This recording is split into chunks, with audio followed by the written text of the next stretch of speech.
Magandang umaga, magandang umaga, magandang hapon po sa inyong lahat. Hello? Hi? Marami tayong pinahahalagahan sa buhay. Naintindihan niyo mga bata?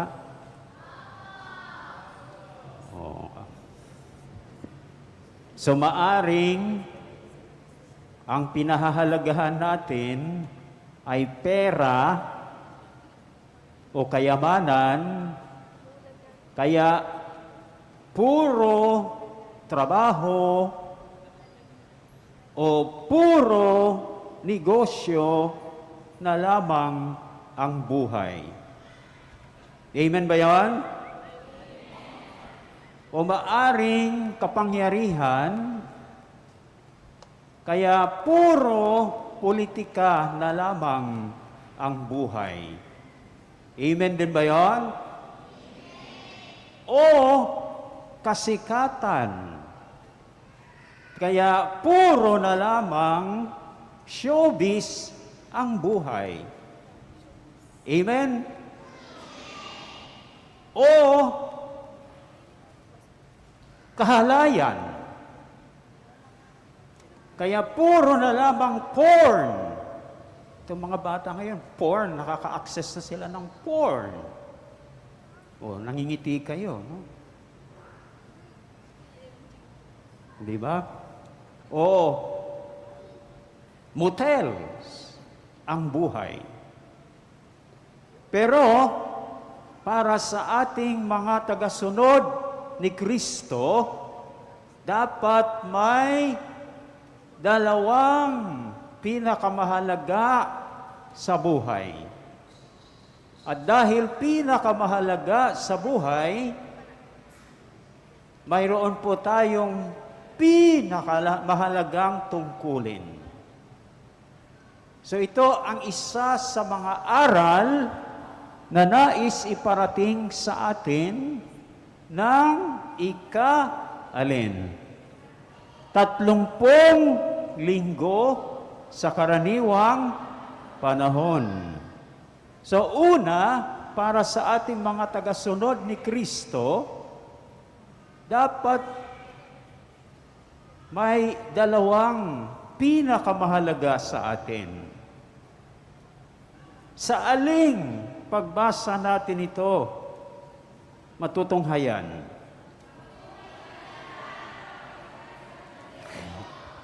Very good.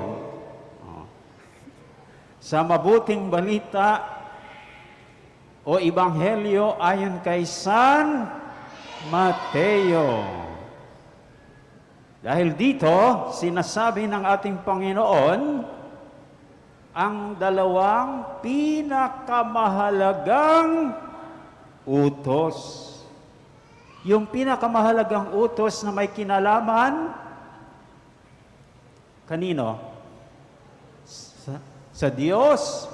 Nakasagot yung area 4. At nakasagot din ng area 2. So, may kinalaman sa Diyos at sa kapwa. So, kung ang pinakamahalagang utos ay may kinalaman sa Diyos at sa kapwa, yan ay nangangahulugan na ang dalawang pinakamahalaga sa ating mga tagasunod ni Kristo ay sino-sino? Diyos at ang kapwa. Very good. No? So, sa Diyos, ngayon sa Diyos at sa kapwa, na pinakamahalaga sa atin, mayroon po tayong dalawa ring tungkulin. Bawat isa, mayroon po tayong tungkulin. Ano ang una nating tungkulin?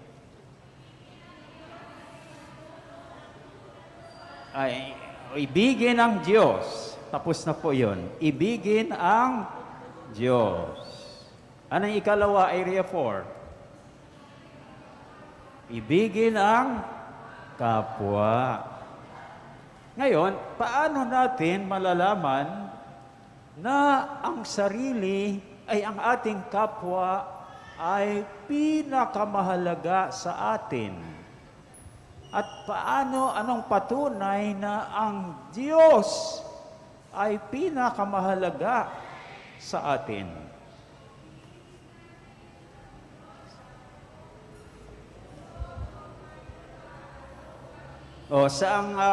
Saang pagbasa yan matutunghayan? Sa mabuting balita. Okay? So, ang patunay na pinakamahalaga sa atin ng Diyos, kung iniibig natin ang Diyos ng buong puso, buong kaluluwa, at buong pag-iisip. Ibig sabihin, dapat laging nauuna ang Diyos sa buong buhay natin. Amen ba yan?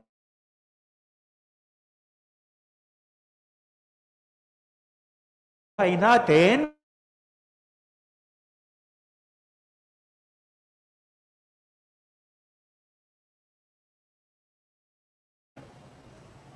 agree ba kayo? O sana laging nangunguna ang Diyos sa inyong buhay. Natahimik na kayo.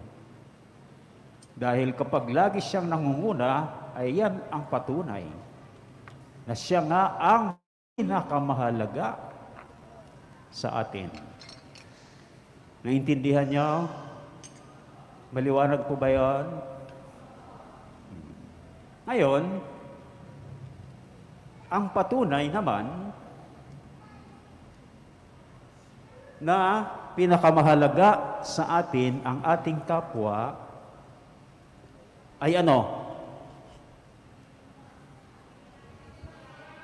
Kung iniibig natin ang ating kapwa gaya ng ating sarili. Ibig sabihin, ang ating kapwa ay dapat pangalawa sa buong buhay natin. At pangatlo lang ang sarili. O, accept ba niyo yun? Pangatlo lang yung sarili? Pangalawa yung kapwa? Di ba? Hindi naman sinabi ni Lord, ang pangalawang pinakamahalagang utos ay mahalin mo yung sarili mo. Yan bang sinabi ni Lord? O hindi. Ang sabi niya, ang pangalawang pinakamahalagang utos ay mahalin mo ang iyong kapwa. Gaya ng pagmamahal mo sa iyong sarili. So pangatlo, yung sarili. Ngayon, kung ang sarili natin ang pangalawa at ang ating kapwa ay pangatlo, masasabi bang mahal natin ang ating kapwa? Hindi po. O halimbawa, sa mag-asawa, kung kay Mister, ang pangalawa sa kanya ay ang kanyang sarili at ang Mrs. ay pangatlo. Mahal ba ni Mister si Mrs.? O mga Mister, agree ba kayo? Hindi daw niya mahal ang inyong Mrs. kapag nauuna ang inyong sarili sa kanila. Dahil kung nauuna ang sarili, anong mangyayari? Tayo ay sarili. Gusto ba ni Lord na makasarili tayo? Hindi. Okay? So, tingnan ninyo, baka laging yung sarili ang nauuna. Oh, pangalawa, silang Diyos ang una, no? Pangatlo lang yung iba. Pag ganyan, hindi natin mahal ang ating kapwa. Ngayon, sa ating kapwa na dapat pinakamahalaga sa atin o pangalawang pinakamahalaga sa atin, kaya dapat pangalawa ring dapat nating ibigin. O saan po na pagbasa, matutunghayan ang mga halimbawa kung paano iibigin ang kapwa. Very good. Sa unang pagbasa, mula sa aklat ng Exodo. So may 4 na halimbawa dyan. Subalit, babanggitin lamang natin ang 2. Yung una at pangatlo. Ano yung una? Huwag aapihin ang mga taga-ibang bayan. Ibig sabihin, dayuhan sila rito sa Pilipinas. Mayroon bang mga dayuhan sa Pilipinas? O, kung hindi natin inaapi itong mga dayuhan, tayo ay may pagmamahal sa kapwa. Ang pangatlo, huwag tayong humingi ng tubo gaya ng ginagawa ng mga usurero. Bakit ano bang ginagawa ng mga usurero kapag paghingi ng tubo?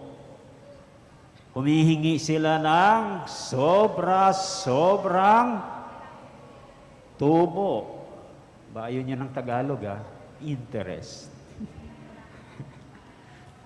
O, yung ano daw, 5, 6. Ayun ni Lord yun.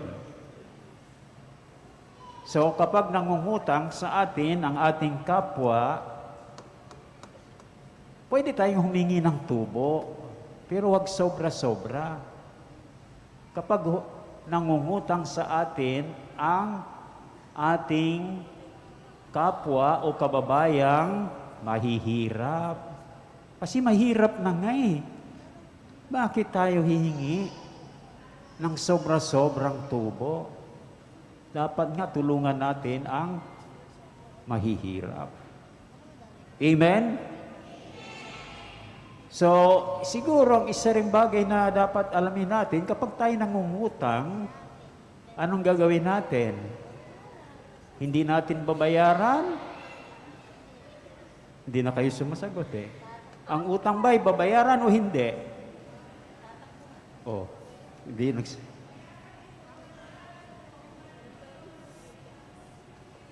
Oh, so kapag may utang tayo, babayaran natin. Hindi yung nagagalit kapag nandiyan na yung nagpautang, nagagalit, o nagtatago. Hindi po ba? O, ayaw rin ni Lord yun. Okay? So, kung pangalawa, ang ating kapwa, at pangalawa rin na dapat nating ibigin, sino naman ang una na dapat nating ibigin? Very good. O sa aling pagbasa naman natin, matutunghayan o makikita ang mga halimbawa kung paano iibigin ang Diyos. Dito na nga muna ako pupunta eh, parang lektor yung mga tatanungin ko eh. Ano, kayo, saan? Anong pagbasa? Ay narinig nyo kasi doon, no? Sa ikalawang pagbasa mula sa unang sulat. Ganito na lang gagawin natin. Kung kanino ako tumitingin, yun ang sasagot. Okay? Maliwanag? Para ayun ninyo eh. So, doon sa ikalawang pagbasa, mayroong dalawang halimbawa ang mga taga-Tesalonica kung paano nila inibig ang Diyos. Ngayon, babanggitin lang natin yung ikalawa. So ako dito ititingin sa area 5. Ano yung ikalawa? Oh, very good. Ang mga taga-Tesalonica ay tinalikdan ang mga Diyos-Diyosan upang maglingkod sa tunay at buhay na Diyos. Kapag ginawa natin yon, tinalikdan natin ang ating mga Diyos-Diyosan at naglingkod sa tunay at buhay na Diyos. Iniibig ba natin ang Diyos? Opo. Very good. Ano rin palang area 2? Ay, area 5, ha? Palakpakan natin ang area 5. Ngayon lang sila no?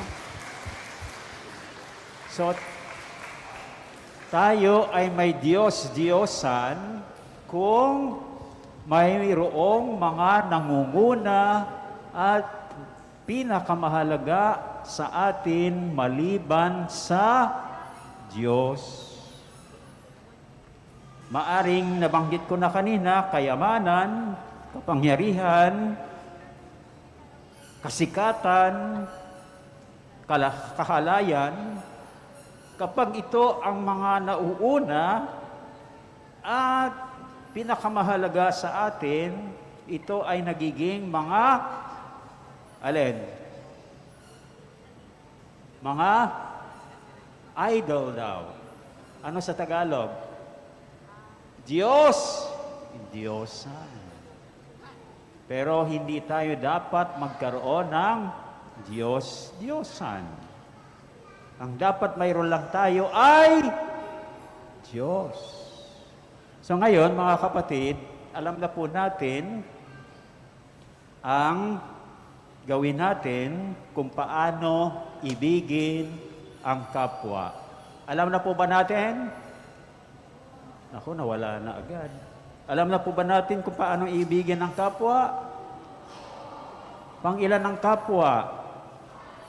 Pangalawa. Alam na rin po ba natin kung paano ibigin ang Diyos? Opo.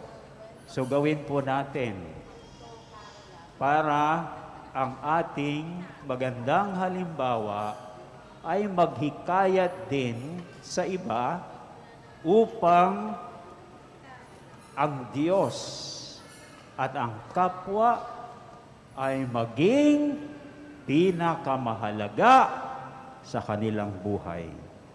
Amen? Kung magkagayon, sila rin ay magiging mga tunay na tagasunod ni Kristo. Bakit tunay na tagasunod ni Kristo? Dahil sinusunod nila ang dalawang pinakamahalagang utos. Ibigin ang Diyos, ibigin ang kapwa.